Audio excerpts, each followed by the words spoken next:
అందరికీ నమస్తే.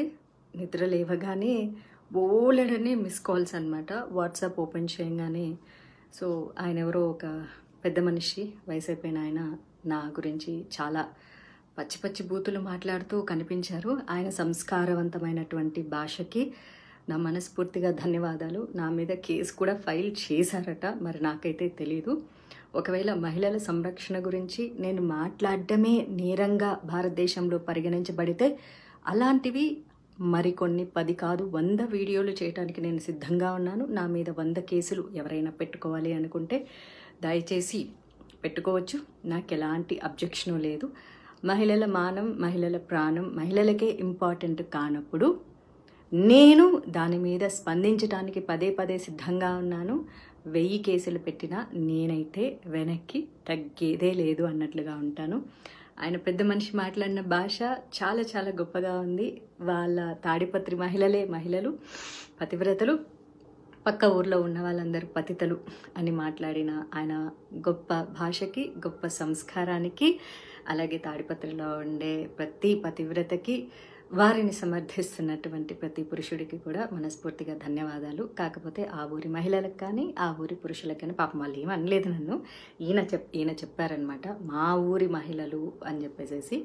మరి నేను కూడా మహిళే కదా, నేనేమన్నా ఒక్క బూతు మాట మాట్లాడడం జరిగిందా? పోనీ ఆ పెద్ద మనిషి పేరైనా తీయడం జరిగిందా? అసలు ఆయన ఎవరో కూడా నాకు తెలియదు. ఇప్పుడు నేను తెల్లారి చూసే వరకు కూడా ఆడేదో జేసీ పార్క్ అన్నాను. ఆ జేసీ పార్క్ ఆయన కట్టించుకున్నదన్న సంగతి కూడా నాకేం తెలుసు. మరి ఏమీ తెలియకుండా ఎలా మాట్లాడతాం మా ఊరి చరిత్ర అని అంటున్నారు. తాడిపత్రే కాదు, ప్రతి ఊరికి ఓ గొప్ప చరిత్ర ఉంటుంది. తాడిపత్రి గొప్ప చరిత్ర అన్నది హిస్టరీకి సంబంధించింది అయితే, గాంజా, సిగరెట్టు, మందు, డ్రగ్స్ అన్నవి నేర చరిత్రలకు సంబంధించినవి. కాబట్టి నేరానికి ఊరి యొక్క చరిత్రలకు సంబంధం ఉండదు. అలాగే తాడిపత్రి నుంచి ఎంతమంది ఇన్ఫ్లుయెన్సర్స్ ఇన్స్టాగ్రామ్లో ఉన్నారు. Instagram influencers are nothing but cinema actors. వాళ్ళు కూడా, వాళ్ళకి ఎంత క్రేజ్ ఉందో వీళ్ళకి కూడా అంతే క్రేజ్ ఉంది ఇప్పుడు సమాజంలో. మరి తెర మీద కనిపించే వాళ్ళందరూ ప్రాస్టిట్యూట్లు అని ఆయన అన్నారు. కాబట్టి దయచేసి తాడిపత్రి నుంచి ఎవరెవరైతే తెర మీద కనిపిస్తున్నారో, భవిష్యత్తులో సినిమా రంగంలోకి రావాలనుకుంటున్నారో, అమ్మ దయచేసి మీ అందరికీ రిక్వెస్ట్ చేస్తున్నాను, ఎవరు రావద్దు. సినిమా ఇండస్ట్రీలో కేవలం ప్రాస్టిట్యూట్లు మాత్రమే ఉంటారు. మీ జేసీ ప్రభాకర్ రెడ్డి గారు చెప్పినట్లు తెర మీద కనిపించే మహిళలందరూ క్యారెక్టర్లెస్గా ఉంటారు, చాలా చాలా తప్పుగా ఉంటారు, గబ్బు గలీజ్ పనులు చేస్తుంటారు. కాబట్టి తాడిపత్రిలో ఉన్న వాళ్ళ మహిళలందరూ కూడా పతివ్రతలు. కాబట్టి దయచేసి ఎవ్వరూ కూడా తెర మీద కనిపించొద్దు. మీ అందాలు కానీ, మీ యొక్క ఆలోచనలు కానీ, మీ యొక్క రూపాన్ని కానీ కేవలం పెళ్లి వరకు మీ అమ్మా నాన్నలతో ఉంచి పెళ్లి తర్వాత మీ భర్తకి సమర్పించవలసిందిగా మనస్ఫూర్తిగా కోరుకుంటున్నాను. కానీ తాడిపత్రిలో ఉండే మహిళలకు స్వేచ్ఛ కావాలి. డీజే కొట్టుకోవాలి, 1 o'clock వరకు డాన్సులు చేయాలి, స్వతంత్రం కావాలి, అన్నీ కావాలి. ఏదైనా సరే ఆ ఊర్లోనే జరగాలి. కాబట్టి ఆ ఊరి వరకే ఉంచుకోండి. దయచేసి ఎవరెవరైతే భవిష్యత్తులో తాడిపత్రి నుంచి సినిమా ఇండస్ట్రీలోకి రావాలనుకుంటున్నారో, ఐఎమ్ రిపీటింగ్, భవిష్యత్తులో ఎవరెవరైతే అమ్మాయిల సినిమా రంగంలోకి రావాలనుకుంటున్నారో, ఇన్స్టాగ్రామ్ ఇన్ఫ్లుయెన్సర్గా ఉండాలి అనుకుంటున్నారో, లేకపోతే సీరియల్ యాక్టర్లు అవ్వాలనుకుంటున్నారో, మోడలింగ్ అవ్వాలనుకుంటున్నారో, దయచేసి రావద్దమ్మా. సినిమా ఇండస్ట్రీలో ఉండేవాళ్ళు ప్రాస్టిట్యూట్స్. కాబట్టి తెర మీద కనిపించేటటువంటి అంశాన్ని మీరు వెనక్కి తీసుకొని తాడిపత్రిలో పవిత్రంగా బతకాలని చెప్పేసి తాడిపత్రి మహిళలకి, వారి యొక్క అన్నదమ్ములకి, తల్లిదండ్రులకి, భర్తలకి, బాయ్ ఫ్రెండ్స్కి అందరికీ నా మనవి, జేసీ గారి మాట వినండి. తెర మీదకి ఎవ్వరూ మహిళలు కనిపించవద్దు. మీరు ఏ పార్టీలు చేసుకున్నా, ఏ డీజేలు కొట్టుకున్నా, ఏ అర్ధరాత్రి వరకు ఎగిరినా, ఏ స్వతంత్రాన్నైనా సరే తాడిపత్రిలో మాత్రమే చేసుకోండి. మీరు ఎప్పటికీ పతివ్రతల్లాగా ఉండాలని. బయట ఊర్లలో ఉండేవాళ్ళు ఎవరు పతివ్రతలు కాదు, పతితలు అని చెప్పేసి, అందులోనూ సినిమా ఇండస్ట్రీలో ఉండేవాళ్ళు ప్రాస్టిట్యూట్లు. కాబట్టి నేను సినిమా ఇండస్ట్రీలో ఉన్నానే, ఆయన అలాంటి పదజాలాన్ని ఉపయోగించారు. చాలా సంతోషం పెద్ద మనిషి గారు, చాలా చాలా సంతోషం అండి. అయితే జేసీ అస్మిత్ రెడ్డి గారు తాడిపత్రి ఎమ్మెల్యే అంట. ఆయన గురించి నేను బాగా విన్నాను. Is very youngster, very nice person, చాలా పొలైట్గా మాట్లాడతారట. కాకపోతే సొంత తండ్రి అంత దారుణంగా మాట్లాడుతుంటే ఆయన కూడా ఖండించలేని పరిస్థితుల్లో ఉండింటారు.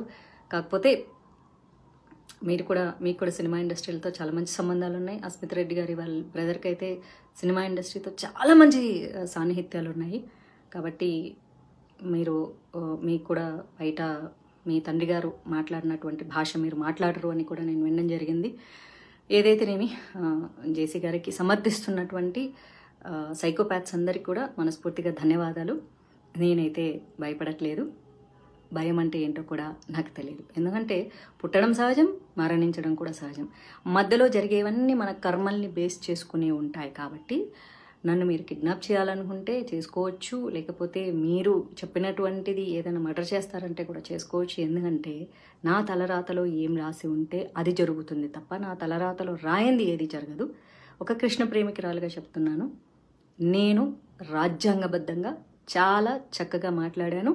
మహిళల స్వేచ్ఛ గురించి, స్వతంత్రం గురించి, సేఫ్టీ గురించి మళ్ళీ మళ్ళీ మాట్లాడుతూనే ఉంటాను. జేసీ ప్రభాకర్ రెడ్డి గారు అయితే చాలా చక్కగా మహిళలకు స్వేచ్ఛ కావాలి, స్వతంత్రం కావాలి, మహిళలు ఇంట్లో కూర్చోకూడదు అని చెప్పి ఒక మహిళనైనా నన్ను అమ్మ నా బూతులు తిట్టడం జరిగింది.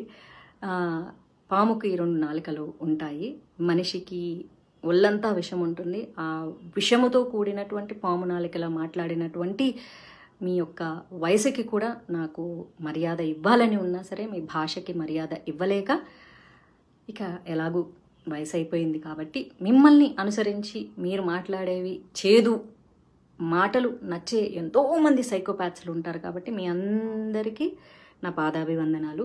మీ యొక్క గొప్ప సంస్కారానికి నేనైతే తలదించేది లేదు. Madhavilatha Pasupuleti. Karma will be back. I stay with good karma. You are going in a wrong way. కాబట్టి మీ కర్మలకు మీరే బాధ్యులు తప్ప నేను కాదు. ఒకవేళ భగవంతుడు నాకు ఆ కష్టాలు మీ వల్లే రాసి పెట్టి ఉంటే అది కూడా నా కర్మలో భాగం అనుకుంటాను తప్ప నేను తప్పు చేశానని ఒప్పుకోను. రాజ్యాంగబద్ధంగా చాలా సక్రమంగా మాట్లాడాను. మీరు రాజ్యాంగాన్ని తప్పి నీతి తక్కువ మాటలు మాట్లాడారు. కాబట్టి మీ యొక్క కుసంస్కారానికి ఈ వయసులో మీరు సిగ్గుపడాలి. మీ భార్య కానీ, మీ ఇంట్లో ఆడవాళ్ళు కానీ, మీ కోడల్లో కూతుర్లో మరి మీ యొక్క భాషని వారు సమర్థిస్తున్నందుకు ఆ మహిళా మహారాణులకు పాదాభివందనాలు. కాకపోతే మిమ్మల్ని ఏమీ అనలేక వాళ్ళు మౌనంగా రోధిస్తున్నందుకు వాళ్ళ రోదనకు నా సంతాపం.